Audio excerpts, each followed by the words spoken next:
E aí, galera, o professor Ana está aqui para falar com vocês mais um pouquinho sobre a nossa biologia. Hoje nós vamos falar sobre a membrana plasmática, essa estrutura chamada de mosaico fluido. Fluido porque ela se movimenta e mosaico porque ela é formada por unidades, por partes. Uma das partes fundamentais que se tem na estrutura da membrana plasmática encontrada em todas as células, ou seja, em todos os seres vivos, é esse fosfolipídio.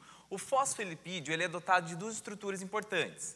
Uma parte que é o fosfato, ou seja, a base de um tipo de sal, e a sua parte lipídica, que é a parte orgânica. Então aqui eu tenho uma parte inorgânica e uma parte orgânica na formação desse fosfolipídio, que é uma unidade fundamental da construção dessa membrana. Essa membrana nós encontramos algumas coisas então importantes. Os fosfolipídios têm toda essa capacidade de movimentação, proteínas integrais e proteínas periféricas, e em algumas membranas nós encontramos até mesmo colesterol. Então, ele é chamado de mosaico porque eu tenho várias partes e fluido porque ela tem movimento. E esta membrana possui um setor de reconhecimento que é importantíssimo, que é o chamado glicocálice ou glicocálix, onde eu encontro carboidratos e lipídios que servem de reconhecimento para que essa substância possa entrar dentro da célula. Então, quando você toma algum tipo de medicamento, ou quando um vírus invade teu corpo, ou quando uma bactéria é reconhecida, é esse setor do glicocálice que é importante para reconhecer a substância, para que ela possa entrar ou que ela não possa entrar e atuar dentro do nosso organismo. Então, aqui nós fechamos a parte de estruturação dessa membrana. E essa membrana, ela permite o transporte de substâncias de fora do meio externo para o meio interno ou do meio interno para o meio externo. E esse transporte, ele ocorre de dois tipos. O primeiro tipo que nós vamos falar é o transporte passivo. Transporte passivo é aquele transporte que não gasta energia, não gasta a nossa moeda energética chamada de ATP. Ela transporta soluto e é sempre a favor do gradiente. O que é um transporte a favor do gradiente? É aquele transporte de soluto, que vai do mais concentrado para o menos concentrado. E quando esse transporte é a favor do gradiente, não existe o gasto de ATP. Um dos tipos de transportes que se tem é a difusão simples. Difusão simples é quando a substância ela passa através desses fosfolipídios, saindo de um meio mais concentrado para o meio menos concentrado, simplesmente se deslocando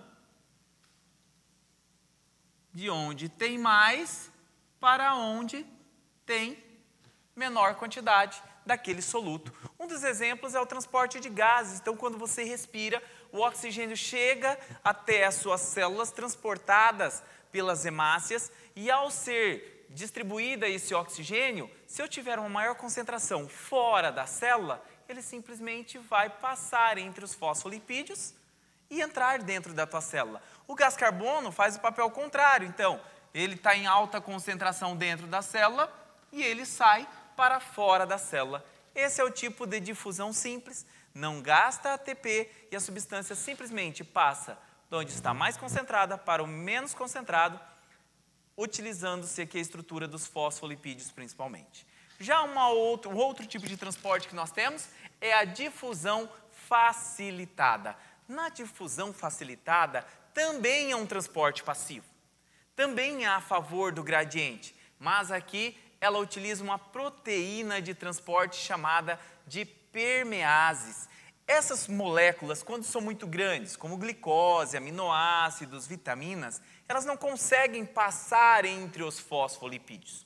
E quando ela não passa entre os fosfolipídios, ela necessita então ser transportada por uma permease, que nada mais é do que uma proteína transportadora. E ela pega essa substância, de onde está mais concentrada de soluto, e transporta para onde está uma menor concentração de soluto. Então, o transporte acontece a favor do gradiente, porque é de onde tem mais para onde tem menos, mas utilizando-se de uma permease, e é uma proteína de transporte. Nós vamos voltar aqui um pouquinho no primeiro quadro, para nós falarmos de duas regiões importantes que se tem nessa membrana, que é a região chamada de hidrofílica e hidrofóbica. É muito fácil de racionalizar. Fobia, aquilo que não se liga, aquilo que você não tem afinidade. Quando eu penso em hidro, eu penso em água. O fosfolipídio que tem aqui, essa parte é a parte lipídica, que nós podemos racionalizar e pensar assim, óleo e gordura. Óleo e gordura se mistura com água? Não. Por isso que essa região é uma região hidrofóbica, não para a água nesse meio, tá? Enquanto que as extremidades, onde eu tenho a estrutura do fosfato, sal se mistura em água. Então tem afinidade com água.